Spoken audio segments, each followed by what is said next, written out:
आणि आता राज्यातल्या प्रत्येक मतदारांना लक्ष देऊन बघावी, ऐकावी अशी बातमी। शिवसेना भाजप युतीचं सरकार असो किंवा काँग्रेस आणि राष्ट्रवादी काँग्रेसचं आघाडी सरकार, वेगवेगळ्या सोयीसुविधांसाठी सरकारच्या नावानं शंख फुंकणाऱ्यांची काही कमी नाही।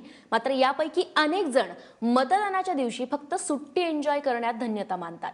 यंदाची महापालिका निवडणूक राजकीय पक्षांपेक्षा तुमच्या आमच्यासाठी का महत्त्वाची आहे, पाहूयात या संदर्भातला मनश्री पाठकचा हा स्पेशल रिपोर्ट।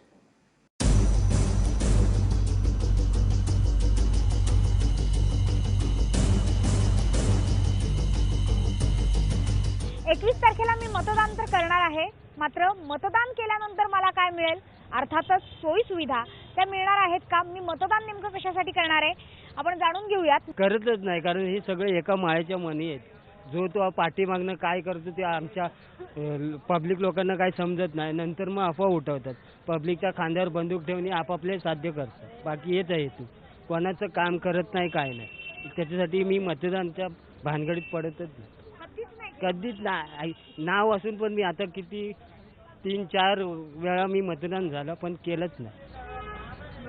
आणि काहीच बदलणार नाही असं वाटतं तुम्हाला? हे मुश्किल आहे, बदलणं तर मुश्किलच आहे।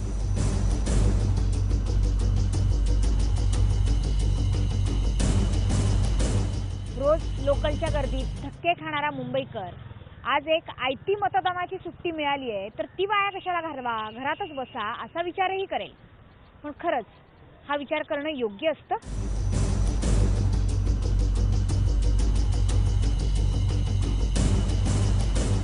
केलंच पाहिजे मतदान, त्याशिवाय आपण सरकारला विचारू शकत नाही की तुम्ही एखादं काम का नहीं केलं, कारण तुम्ही तुमचा हक्क बजावत नहीं आहात। रोड अगर सही होते हैं तो इलेक्शन में अच्छा लगता है। अपने को भी वोट करने में करूंगा, लेकिन उसके लिए अपने को सबसे पहले मुंबई के रोड सही कर देने चाहिए मेरे हिसाब से। अभी रास्ते सुधरना चाहिए, पानी मिलना चाहिए, जो अभी 2 घंटे मुश्किल से मिलता है, अगर वो तो बोलते 24 घंटा देंगे, वो भी होना चाहिए। रस्ते, पाणी या 2 गोष्टीच आधी नीट करा, नंतर घरांचा प्रश्न सोडवा, नंतर झोपडपट्ट्यांचा प्रश्न सोडवा, असं काहीतरी करा। सगळ्यांनी जर सगळ्याच पक्षांनी म्हटलं की आम्ही सगळं एकदम हे करून ते करू, तर ते प्रॅक्टिकली शक्यही नाही।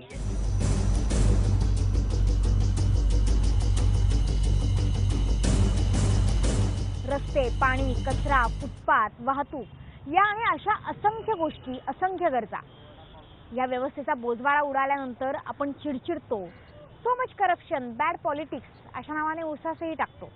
पण हे सगळं बदलण्यासाठी आपण काय करतो याचाही विचार व्हायला हवा।